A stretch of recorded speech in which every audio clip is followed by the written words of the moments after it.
Baby Boomer Tales.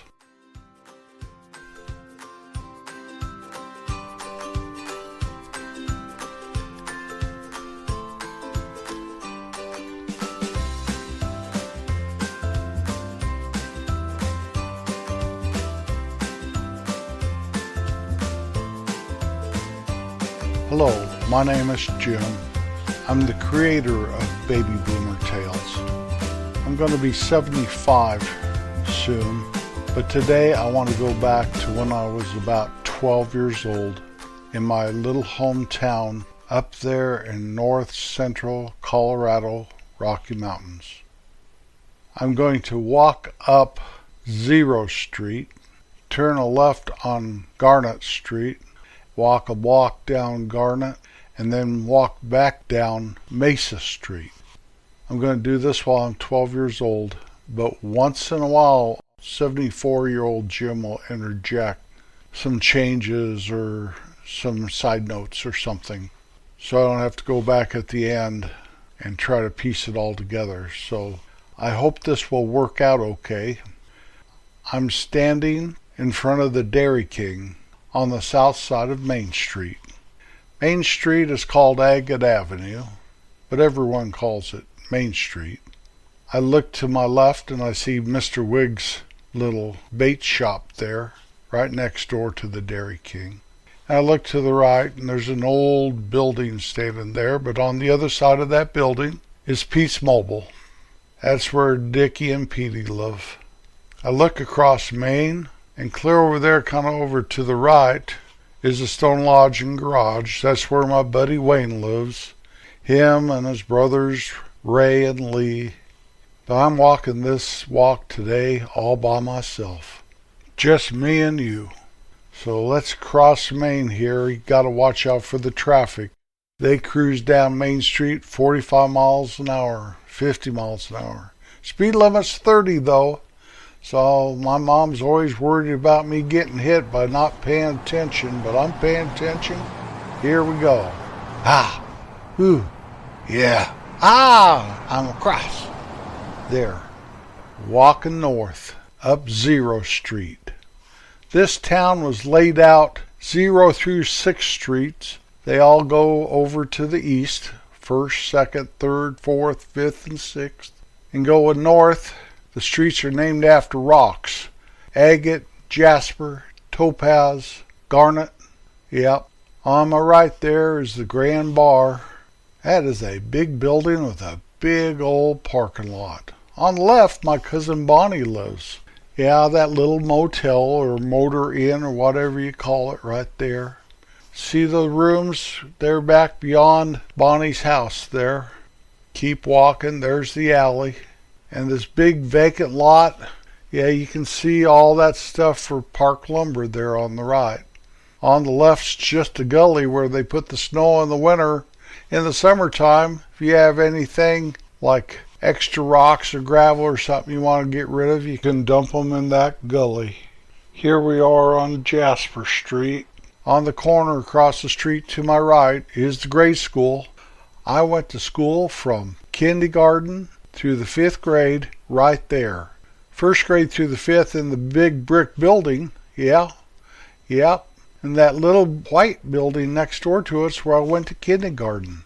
I went to 6th grade last year up in the Sulphur town, the one with the pool. Yeah, about 10 miles away.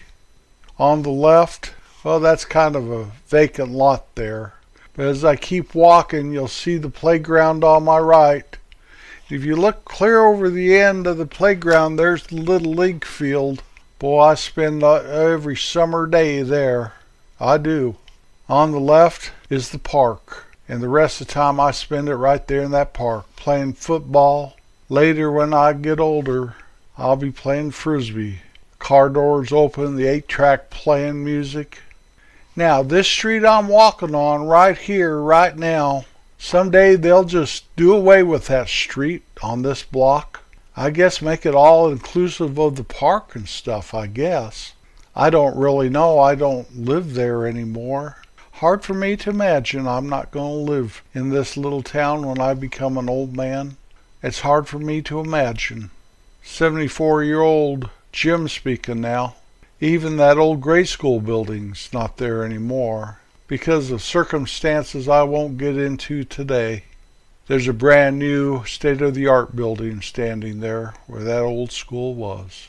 And yeah, they did close up the street right here. Closed up Zero Street. Now 12-year-old me is talking again, and there I am, crossing towpaths.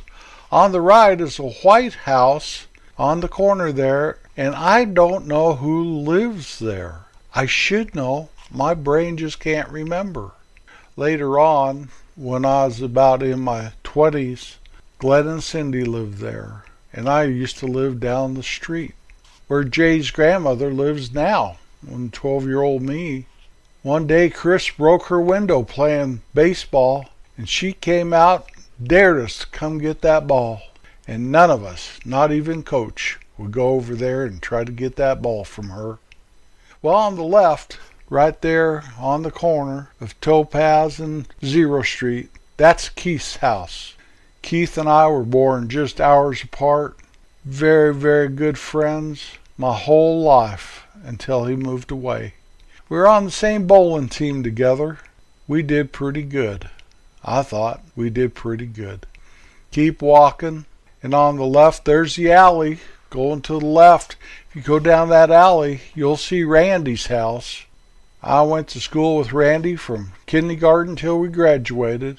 We keep going, and on the left, right there, right by the alley, is Jill's house. Same thing as with Randy. Jill and I went to school together all those years in public school. And then there's a house right there on the corner of Garnet and Zero. That's where my Aunt Donna, Uncle Jim lived. Now, sometime in the future here, they'll move to Utah and then they'll move back. But I do know they moved across the street, right across the street from where this house is here, and they lived there on Garnet. I remember that because one time I had a terrible accident in a mud puddle with my bicycle, and it was freezing out, and I trudged over to their house, and Aunt Donna warmed me up, called my mom to come get me. Probably gave me some hot chocolate or something. Well, let me hang a left here. Walk down Garnet, and there's some big old houses on the right, a couple of them. And on the left, all those houses down there, Randy's and all, you can see from Garnet Street, but they're below the street, and you have to get to them by the alley. I always thought that was kind of different, but I guess that's the way it had to be, because Garnet is right against the hill and later goes up the hill to where I live when I'm 12 years old with my mom and dad, my brothers and my sister. Well, now I'm to Mesa Street. Now, I didn't even know this was Mesa Street. 74-year-old Jim talking now. I had to get on Google Earth to look at that, not really remembering the name of the street, and I guess that's what it was called back then. It is possible that they changed the name of the street or even gave the street a name. I don't know. But now it is Mesa, and it might have always been called Mesa. On the corner there's Marilyn's house. Marilyn's one of the same deals, kindergarten through graduation. She lived in a log house that really there were only about 4 or 5 log houses in the whole town. Old Barb from the theater, she lived in one, and Marilyn lived in one. I think Marilyn's was newer than Barb's, though. Keep going to the south here, going back towards Main Street. Several houses I wish I could remember who lived in them. And then on the right is the laundry.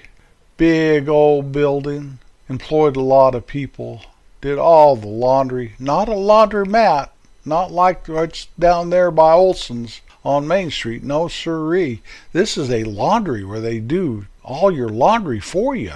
And on the left is the park. That park ran the whole block.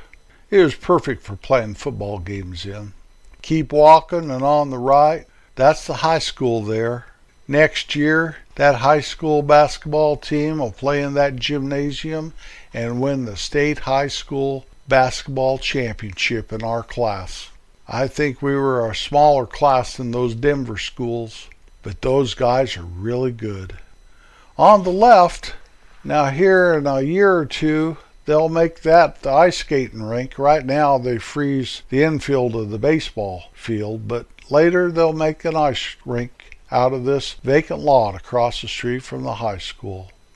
Okay, there's Jasper Street. I'm through that and going down a hill. I have to go down a hill to get to Main Street. There's really nothing here, nothing at all. Someday that'll all change.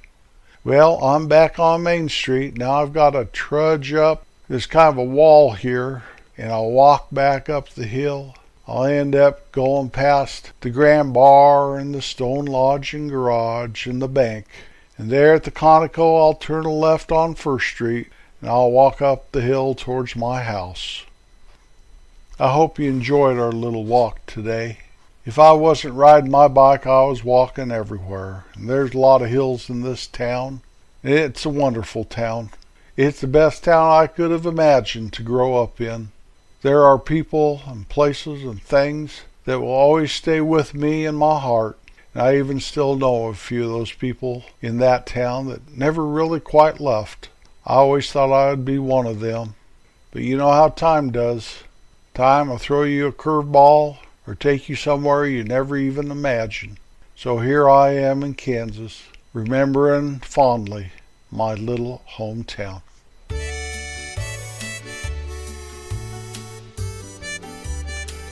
Now for the top songs of 1960. This is the top 10 songs of the year 1960. This is something we're doing a little new. We're going to do one a month, so we'll get through the entire decade of the 60s doing this. Number 10, The Twist by Chubby Checker. Number 9, Stuck on You, Elvis Presley. Number 8, Handyman, Jimmy Jones. This is not to be mistaken with James Taylor, but it's the same song.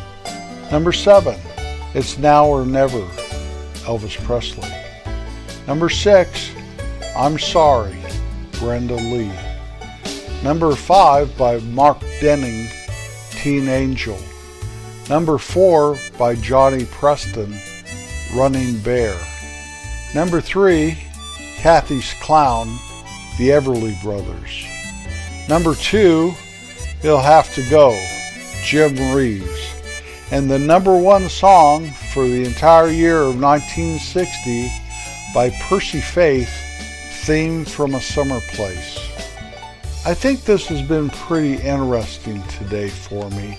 After 321 episodes, this being our 322nd, I have to come up with something every week. And I always want to touch back to where I was raised. It's got a big old spot in my heart. It really does. I don't think that will ever leave me, even if I live to be 100. People ask me if I'd ever consider moving back there, and I've visited, go past my old house, go up on the Mesa to my dad's old farm, go and see Connie and Richard, drive up and down Main, see if I see anybody I know, which I never do. And the answer is no, it's changed too much. It really has. But as I go up to the graveyard out east of town, up towards the little HO, and I stop and I talk to Mom and Dad, and I give them a piece of my heart, and I get a little misty, and I turn around and I see the beauty of where that little cemetery lies. And I think to myself, this would be a good place to be buried. I know that. Then I say goodbye to Mom and Dad. I get in my vehicle and I drive away. I go back into town and I cruise Main one last time. And then I'm out of there until another time comes around. I'm sure we all have that hometown or somewhere that's very, very special to us. I can talk about this place every week, but I'd be telling you a lot of the same stories over and over again. Find it in your heart to always be kind. Even at the times that you don't want to be, you'll be very, very happy you were. I'll be back next Wednesday, guaranteed. At least I hope so. Thank you for riding along. Peace out.